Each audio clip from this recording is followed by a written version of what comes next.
Irmãos, a história de Israel é algo interessante. Principalmente que nós vemos o cuidado de Deus, o mover de Deus para salvar aquele povo. Qual era o contexto do livro de Êxodo? O povo de Israel estava no Egito, né, foi levado a convite de Jacó, de José, para estar junto ali ao povo. Houve uma grande seca, fome, e José convida Jacó com seus familiares, com seus parentes, e eles vão morar no Egito. Passa-se muito tempo, o povo cresce. Ramsés II, né, um rei daquela época lá no Egito, um faraó, ele preocupado com o grande crescimento do povo de Israel, ele ordena aos seus governantes que viessem a subjugar o povo de Israel. E aí o povo começa a clamar a Deus. Deus então promete uma pessoa que viesse a conduzir o povo a ser liberto daquela terra. Nasce Moisés.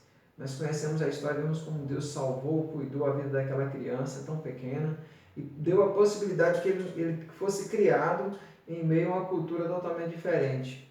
Conhecia um pouco da lei, da palavra de Deus através de seus pais, mas também da cultura egípcia, né? Como era o governo, como era o seu comportamento. O fato é que Moisés ele cresce, ele precisa fugir, né, do Egito, porque cometeu um homicídio, né, para com um faraó, um soldado egípcio. E aí quando chega essa ocasião ele começa a ser treinado e lapidado por Deus ali no Egito, no deserto. 40 anos no Egito, 40 anos no deserto. Até quando ele recebe de Deus o chamado em uma sarça para conduzir o povo de Israel, tirar o povo de Israel do Egito para o deserto. Até então não há como a gente compreender a profundidade de como foi esse relacionamento. Mas a Bíblia nos narra, através do livro de Êxodo, essa saída do povo. Primeiro que o grande faraó ele não permitiu, a primeiro momento, a saída do povo de Israel. Ele enviou 10 pragas, 9 pragas, direcionadas a todo ao povo, a toda a nação. E a 10ª praga, a morte dos primogênitos, foi direcionada a todos aqueles que não obedecessem a palavra, a orientação dada por meio de Moisés. Então, qual era a ordem? Qual era o sentido da palavra Páscoa? No capítulo 11, no finalzinho do capítulo 11, a partir do versículo 1, Deus está falando com Moisés, ele está instruindo Moisés a como deveria falar o povo de Israel. Qual deveria ser a ordem? E a partir do capítulo 12 de Êxodo, Êxodo significa saída, retirada, por isso que utilizamos o termo êxodo rural, saída do povo saindo do campo para a cidade, e entra a instituição da Páscoa, a primeira Páscoa. O texto nos fala que o Senhor disse a Moisés e a Arão, né, na terra do Egito, que esse deveria ser um evento especial que iria marcar a história do povo de Israel, a libertação.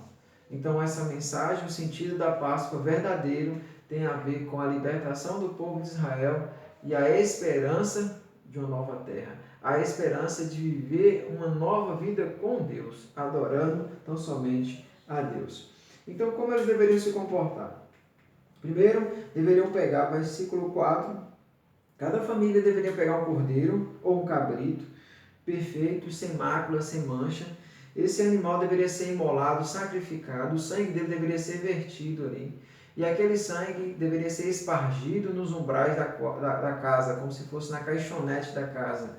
E o anjo da morte ele iria passar por ali. Quando avistasse aquele sangue nos umbrais da casa, o anjo ia passar por cima.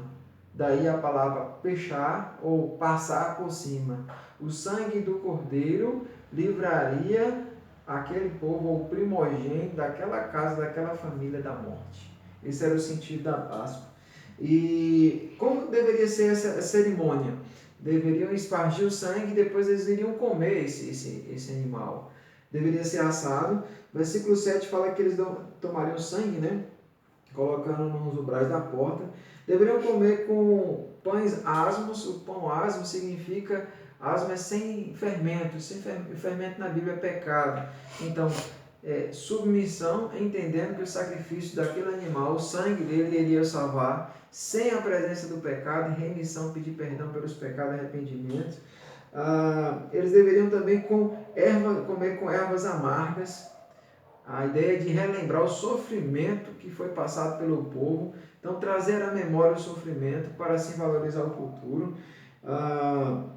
O texto fala que eles deveriam comer tudo, não deixar nada pela manhã, e o versículo 11 é: desta maneira comereis, lombos cingidos, sandália nos pés, cajado na mão, comê-lo-eis à pressa, é a Páscoa do Senhor. A Páscoa do Senhor não é o chocolate, a Páscoa do Senhor não é o coelhinho, não, a Páscoa do Senhor é a libertação do povo de Deus, do povo dos judeus por Deus, do Egito. O povo de Deus estava no Egito, cativo, sofrendo.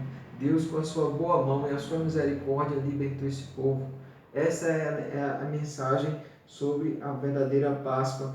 Eles deveriam estar... Por que eles deveriam estar preparados?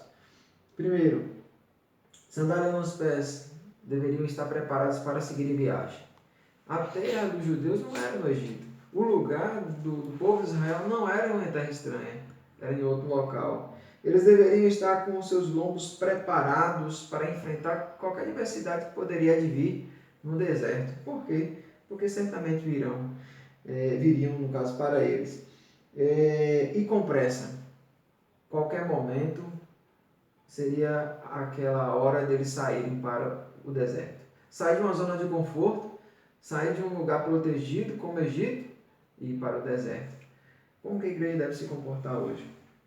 Preparado. Nós não sabemos quando Cristo vai voltar, mas devemos estar com os nossos lombos cingidos, com as sandálias nos pés e com a nossa fé firmada no Senhor Jesus Cristo. Porque qualquer momento o Senhor vem nos buscar. Vai resgatar a igreja que Ele comprou com alto preço, que Ele comprou e pagou.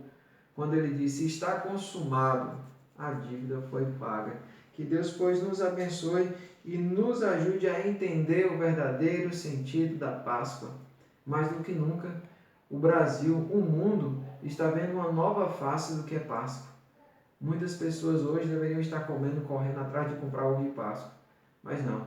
Estão em suas casas, se resguardando, questão de saúde pública, mas lembrando que mais do que comprar chocolate, é momento de uma reflexão, é um momento de orar, é um momento de buscar a Deus, de clamar a Deus que nos socorra, principalmente nesse momento onde o homem não consegue resolver os seus problemas.